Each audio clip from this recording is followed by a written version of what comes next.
All right. We did our hour. Do you want to do another one or are we done for today?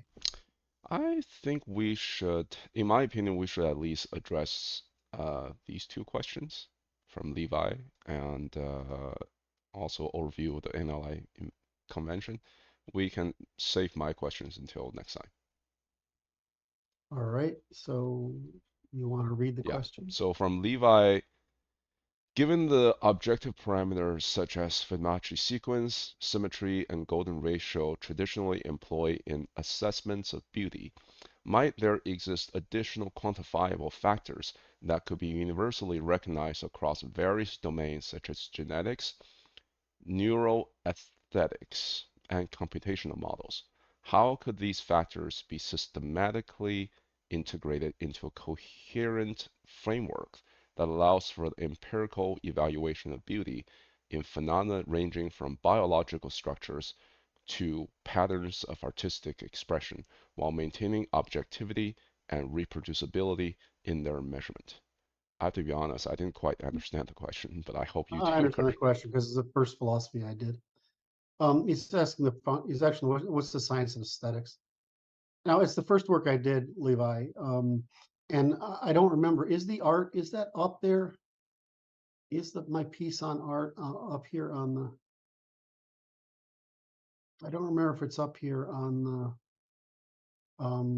videos, On but videos or on the website? on the videos. It might be on the website. I'm just loading unfortunately, when I'm on this app, it's very slow. Um, Art. So the first, what my first work in philosophy proper was this question. That's because I went to a theoretical art school. You probably don't know this, but um, Ayn Rand's work was actually her work called the Romantic Manifesto, which is her philosophy of art, was quite effective, in quite influential in the 70s. And of course, I was educated in the fine arts, in art theory, in art criticism in the 70s.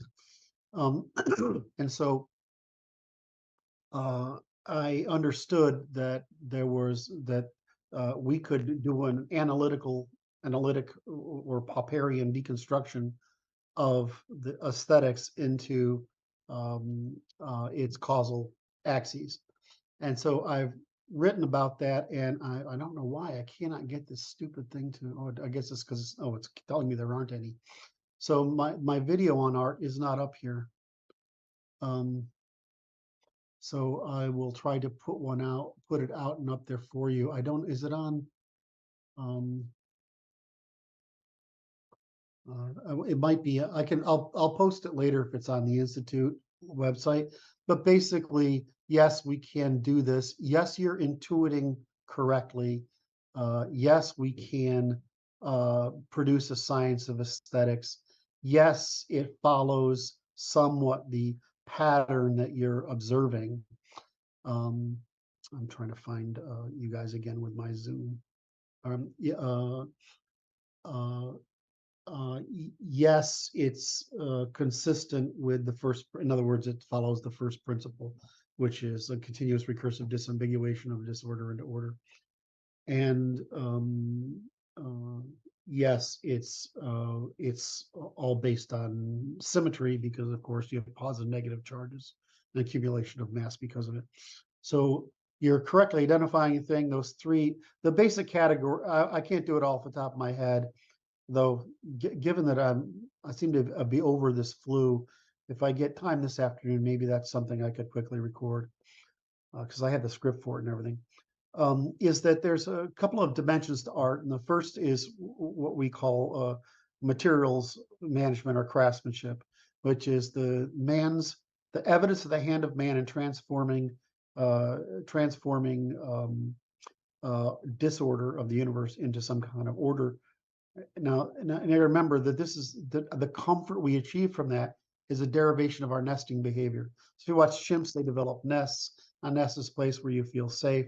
If you develop early mankind, we liked caves and things like that. That made a nest for us that was safe and defensible. And one of the reasons we make marks, it just is a derivation of our nest making, which is to make the world, to make us feel safe or claim a specific space. It's a very primitive intuition. It's right down there with fight or flight. So art begins that simply as mark making in a territory to make it as our own, and it just becomes more expressive. In the craftsmanship dimension, it's just how much skill is there, and how much symmetry, and how much thought, and how much investment is there in this. And if you pick up on the words I'm saying, they sound like economics, and that's exactly what art is telling us. It's telling there's a high investment here. If you look at the second dimension, it'll be design, or what we call aesthetics, which is what you call symmetry or organization, really a triangular pattern of some sort. It produces, which as I'm making that point, is that throughout all of art history, you'll notice this tendency to produce triangular focus on it. And if you haven't noticed our emphasis on triangles, that'll help you understand why. If you haven't seen my work in how the brain organizes information by triangulation, then you'd understand why. So aesthetics is basically the organization of information such that we can see that there's an order, and that we interpret that as capital, the same way we interpret craftsmanship as capital. The third avenue is meaning or content. And when we look at that, that will be the amount of meaning in it. So you look at primitive cave paintings, or the most advanced religious art, or or any kind of literature. The density of meaning is another kind of capital. So what you're seeing in all three of these dimensions is you're seeing the capital in the hand of man in organizing the world according to his needs, the evidence of the mind of man in organizing the world according to his aesthetics, and the experience of man as organizing the world into social, political, or statements as he wishes the world would be or could be. And so in those three categories, then all you get after that is this what movement is, what stage of evolution of what civilization is this from? What is the meaning of the symbolism used in the context of that symbolization? And within each civilization, there tend to be movements, and within each movement, what is that movement explaining? All those things I just described can be reallocated to those statements of craftsmanship, design, or aesthetics, and meaning or content.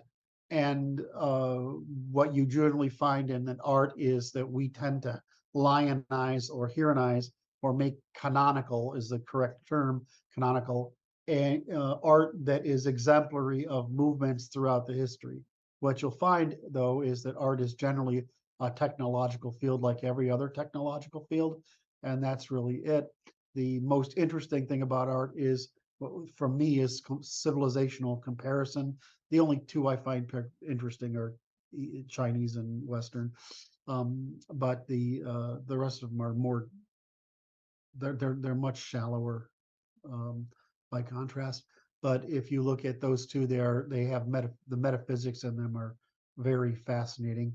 My favorite one to laugh at is how the Greeks have to show this heroism with struggle, the Romans with this pride, but the German art always has like blood and sweat and grime and pain and suffering in it. It's very German. And I just find, whenever I look at German art, it's meant to be so serious and whatever, but it just makes me laugh.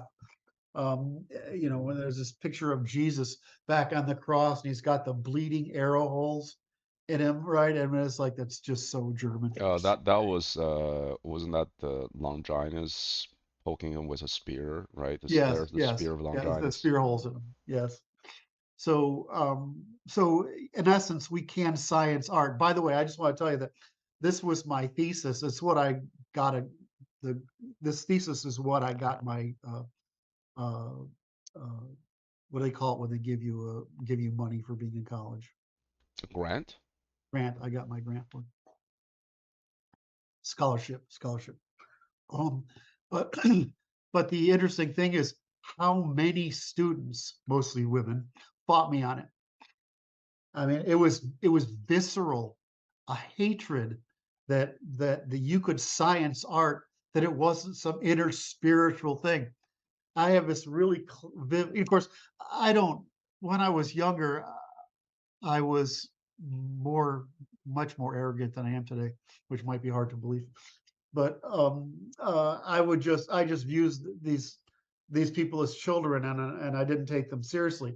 But I really have this clear recollection of me saying, if I design Mont Saint Michel or a bridge and I do it aesthetically, that's the same thing as me producing a decorative art.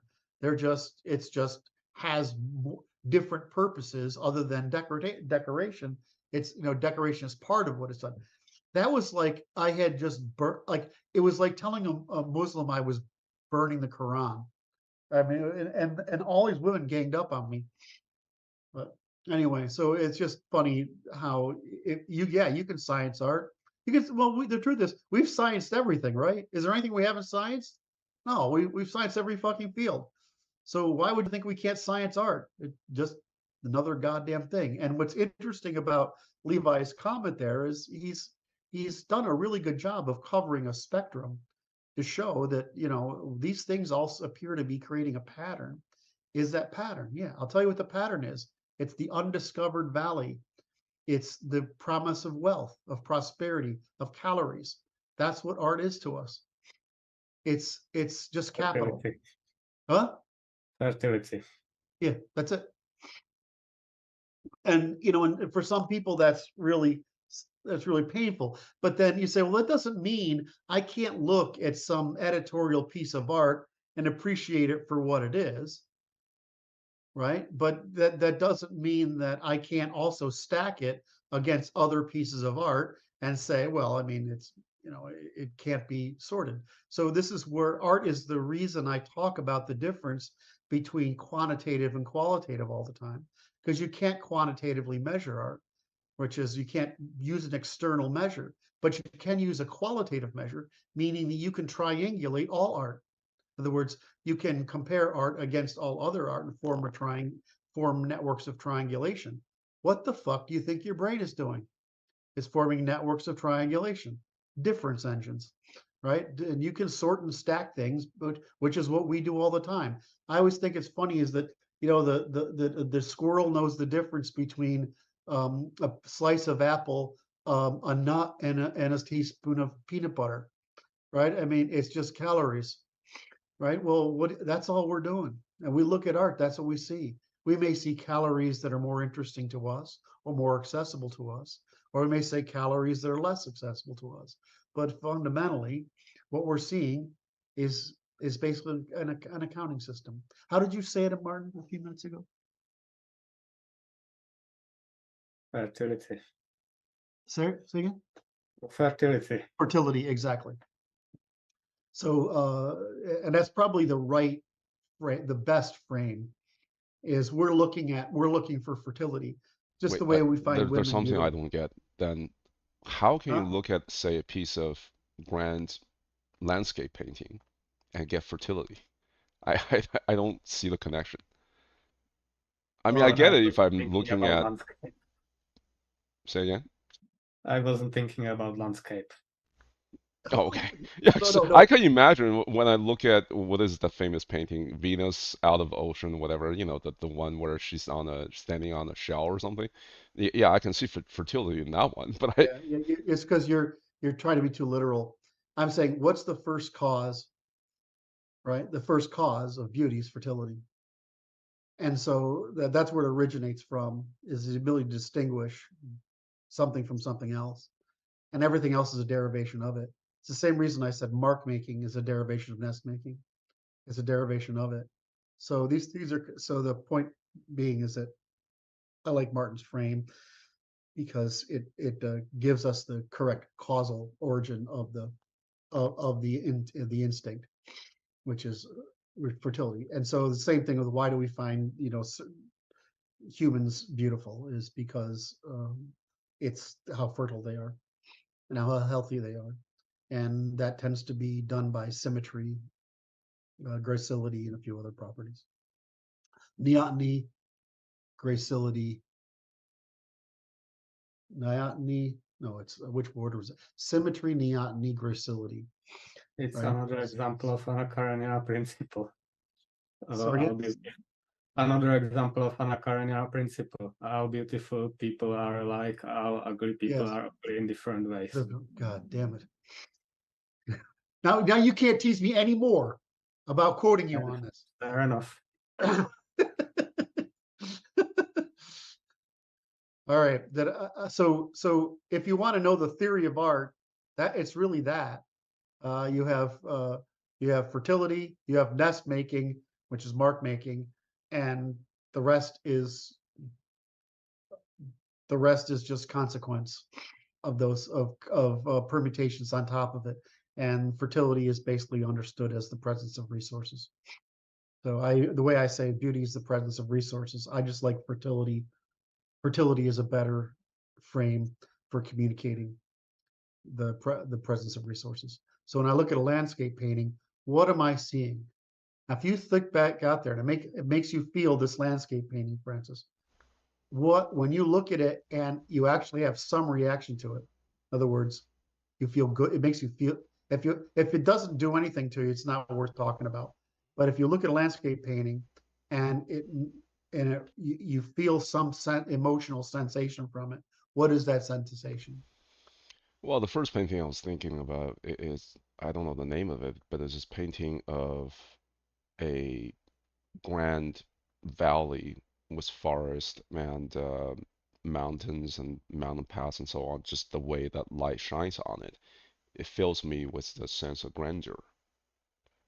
Right. Now put a bear on it. Now Okay. put a pack of wolves on it. Yeah, Now this is fertile land. right. That's the point. The point is that now put a bunch of Maasai doing their march. I don't know if you've ever seen Maasai march. It's worth searching and watching a video of Maasai marching across a plain just to watch how they're terrifying. It's terrifying and beautiful at the same time. All right. And so now how does that feel? Now, now see it as a slum. How does that feel? Mm. So what you just, I like your use of landscape painting because I use the term the undiscovered valley, which means it's the presence of resources. The other thing that humans are, the reason we make our territories and nest them is we make them ours. They make us safe spaces. But we're also excluding others from them, right? We're saying this is ours. We're excluding you from them. So if you look at what is most religions' first principle? Non-aggression. So when you talk about that landscape, you're combining the presence of resources, non-aggression, right, and the undiscovered country, the availability of resources. Together, that just means fertility. Could mean that you're seeing that fertility as a resource available to you. But the reason that matters to you is because intrinsically a biological form needs those resources in order to reproduce, which is the reason we exist. Persist. So then along that vein, even if I look at a painting or photograph of, say, uh, the galaxies or nebula out there, it's the same sense of undiscovered country because there could be Correct. tens of exoplanets out there And for it scares the humanity fuck out of me. to spread. No, you're right. That feeling of awe, right? But we say this. What does that feeling of awe mean? Right? If you start Hidden possibilities. Say again. Hidden possibilities. Exactly. Unknown possibilities, I should say. Unknown possibilities. So that's why that feeling is so good, right? And so because we're looking for that triangulation of opportunity, safety, and ownership, possession, marking, nestings. Right? So we're looking for that triangular relationship, and when we find it, it makes us feel inspired or awed or calm or peace, that we no longer have to struggle. So I'm trying to, my natural instinct when we talk about anything serious and meaningful like this is to spin it into some fucking sarcastic joke about a room full of easy chicks or something. But I mean, you know, I'm going to try to not, I'm going to try to constrain myself at this point. The Right. only related book on the topic I read is Edmund Burke's Philosophical Inquiry into Nature of Sublime and Beautiful, if I recall correctly, and he talks about things like smoothness and curves, Yes. these universally applicable things. Also, Go ahead. also it's evidence that there's a natural law to it. I don't remember which bird it is, but some that makes his nest as beautiful as possible to attract the female to it. Mhm. If a human guesses which one is the most beautiful, chances are very high that the female of that species will agree. Mhm. Great example. You know, you've read so much beautiful stuff, Martin. It's amazing. Francis And Clifton. this was a documentary, something with David Attenborough.